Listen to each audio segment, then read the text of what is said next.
Hello beautiful people, welcome back to my channel Sudarshana Reddy. నేను అర్చన. అందరు ఎట్లరో మంచిగా, మేము కూడా మంచిగా మరొక ఇంట్రెస్టింగ్ బ్లాగ్ తోటి నేనైతే మళ్ళీ ముందుకు వచ్చేసిన. మీరు ఎక్కడైనా ఛానల్ చూడడం ఇదే ఫస్ట్ టైం అయితే ప్లీజ్ లైక్ చేయండి, షేర్ చేయండి, సబ్స్క్రైబ్ చేయడం మాత్రం అసలు మర్చిపోకండి. అండ్ నన్ను ఇన్స్టాగ్రామ్లో కూడా ఫాలో అవ్వండి. మీ సలహాలు సూచనలు ఏమైనా ఉంటే తప్పకుండా కామెంట్ సెక్షన్లో కామెంట్ చేయండి. లాస్ట్ కార్తీక సోమవారం రోజు నేనైతే టెంపుల్కి వెళ్ళిన, అదే ఈ బ్లాగ్. సో ఫస్ట్ పొద్దుగా లేవగానే గబగబా ఇంట్లో పూజ చేసేసుకొని ఫాస్ట్గా టెంపుల్కి వెళ్ళిపోతున్నాం మేమైతే.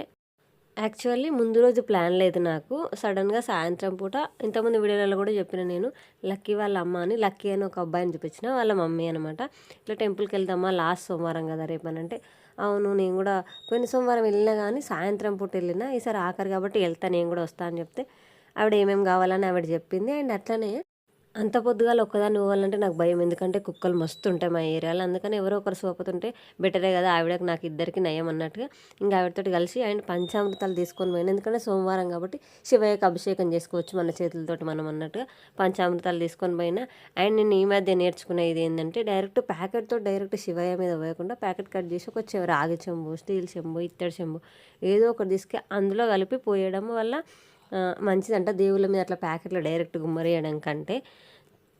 అందుకనే నేను ఇది తెలుసుకున్నప్పటి నుంచి చెంబులు తీసుకొని పోతున్నా టెంపుల్ పోయినా కూడా. అండ్ సంకష్టాల చతుర్దశి రోజు అయితే అక్కడనే టెంపుల్లోనే ఇస్తారు వాళ్ళు చెంబులు. బట్ ఈ మామూలు గుళ్ళలో ఇయ్యరు కాబట్టి మనం తీసుకెళ్ళాలి కంపల్సరీ. అట్లా డైరెక్ట్ ప్యాకెట్లు ఏవైనా సరే, కొబ్బరికాయ కూడా కొట్టి డైరెక్ట్ నీళ్ళు దేవుని మీద పోయొద్దు. అట్లనే కాయల్లో నుంచి చెంబులోనన్నా దేంట్లోనన్నా పోసి అప్పుడే శివయ్య మీద పోయాలి. శివయ్య మీదనే కాదు ఇంకెవరి మీద అయినా సరే, అట్లనే ఏ దేవుళ్ళ మీద అయినా సరే అభిషేకం చేస్తే అట్లనే చేయాలంట. అందుకని అదే ప్రాసెస్ ఫాలో అవుతున్నా నేను.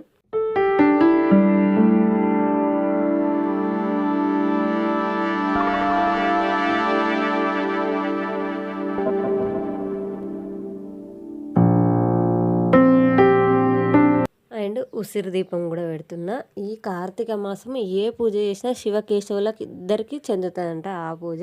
అందుకే ఉసిరి దీపం కూడా పెట్టేస్తున్నాము. అండ్ నెయ్యితోటే పెట్టాలి ఈ నెల రోజులంతా.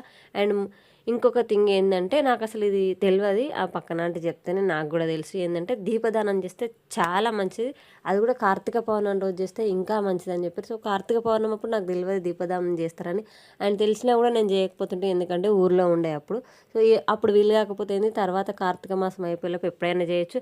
అండ్ అందులోని ఈరోజు సోమవారం కదా చేయొచ్చు అని చెప్తే ఇంకా నేను టెంపుల్కి వెళ్ళిపోయినా. అవన్నీ తీసుకొని ఏమేమి కావాలన్నా తీసేసుకొని వెళ్ళిపోయినా. అండ్ ఏమేమి కావాలంటే ఆవిడ అన్నది, ఉట్టి దీపమే ఇస్తావా, దీపదానం చేస్తావా, స్వయం పాకం కూడా దానం చేస్తావా అంటే ఏంటిదని అడిగిన. స్వయం పాకం అంటే వాళ్ళ చేత్తో వండుకునేటట్టు మనం దానం ఇవ్వాలన్నమాట, ఒక పూట సరిపోయేటట్టు. కందిపప్పు, చింతపండు, పచ్చిమిరపకాయలు అండ్ బియ్యము, మన తాహతకు తగ్గట్టు 2 పండ్లు, ఒక పువ్వు. అండ్ మనం దీపదానం చేస్తున్నాం కాబట్టి 2 పిండి దీపాలు. మామూలుగా అయితే ఒకటే దీపం ఇస్తారు కానీ ఒక దీపం దానం ఇవ్వద్దు కాబట్టి 2 దీపాలు పెట్టుకున్నాను నేను. అండ్ ఒక బెల్లం ముక్క మర్చిపోకుండా పెట్టుకోవాల్సింది. అండ్ 2 అరటి పండ్లు. ఇంకా పళ్ళు మన ఇష్టము. సో అయ్యగారు చాలా లేటుగా వచ్చారు ఆ రోజు, చాలాసేపు వెయిట్ చేయాల్సి వచ్చింది. పిల్లలు ఎటు వేరు, మరి మీరు ఒకరే కనిపిస్తారనే డౌట్ మీకు రావచ్చు. పిల్లల్ని మా ఆయనని ఇంట్లో వదిలిపెట్టి నేను వెళ్ళిపోయినా.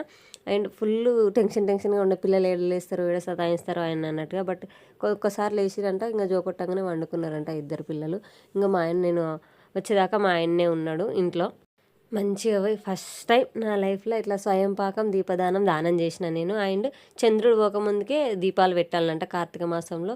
సో అది కూడా కంప్లీట్ అయ్యింది. మరి ఈ దీపదానం ఎందుకు చేయాలంటే జ్ఞానం కోసము. దీపదానం చేస్తే జ్ఞానం వస్తుంది. అండ్ మనం కరెక్ట్ వేలో వెళ్తున్నామో వెళ్ళట్లేదో మన లైఫ్లో తెలుస్తుందంట. అందుకే దీపదానం చేస్తారు. అయిపోయింది. అండ్ ఇంటికి వచ్చిన తర్వాత ఇంట్లో నేను తులసమ్మ దగ్గర పూజ చేయలేదు, ఎందుకంటే లేట్ అయిపోతుంది.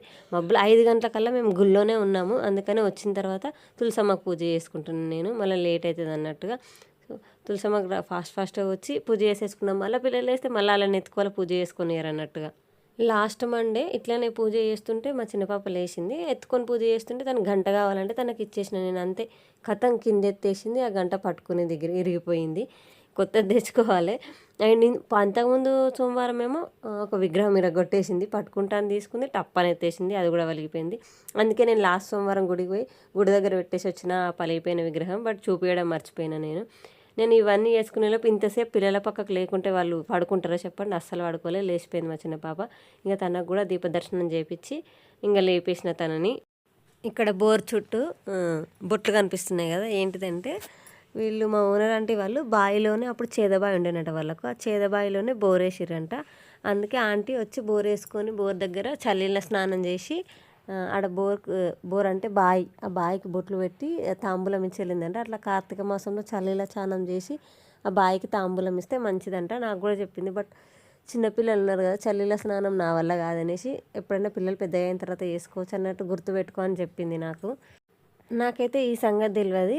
ఏంటంటే ఇట్లా కార్తీక మాసంలో ఏదైనా ఒక జీవికి మనం అన్నం పెట్టి అది తిన్న తర్వాత మనం ఒక పొద్దు ఇడవాలని. అంటే సోమవారం నాకైతే ఫాస్టింగ్. నేను ఇంతవరకు ఎప్పుడు ఏ వీడియోలో మెన్షన్ చేయలేదు అనుకుంటా. సో సోమవారం నాకు ఫాస్టింగ్. సో ఆ పక్క ఆంటీ ఏం చెప్పిందంటే, నీకు సోమవారం ఫాస్టింగ్ కదా, ఒక పొద్దు ఉంటావు కదా ఎట్లాగో, కుక్కకి అన్నం పెట్టి పెరుగు పోసి అన్నం పెట్టి ఒక చిన్న బెల్లం ముక్క కూడా అది తిన్న తర్వాత నువ్వు ఒక పొద్దు ఇడవని అని చెప్పింది అన్నట్టు. నాకు అసలు ఈ సంగతి ఆమె చెప్పే వరకు నాకు తెలియదు. నేను ఎప్పుడు అట్లా చేయలేదు. అండ్ జస్ట్ సంకష్టహర చతుర్దశి రోజు నేను చేసిన ప్రసాదం ఏదైతే ఉంటుందో అది పూజ అయిపోయిన తర్వాత ఇంటికి వచ్చిన తర్వాత ఒక 5 అయితే ఆ ప్రసాదం వంచుతా. అది కూడా జంతువులకు కాదు, మనుషులకు మాత్రమే వంచేదాన్ని. బట్ ఫస్ట్ టైం ఒక కొత్త థింగ్ తెలుసుకున్నా నేను. ఆ కుక్కకు పెట్టేసి నేనైతే ఒక పొద్దు ఇడిచేసిన. So that's it for the video. మళ్ళీ వీడియోలో మళ్ళీ కలుసుకుందాం. బాయ్.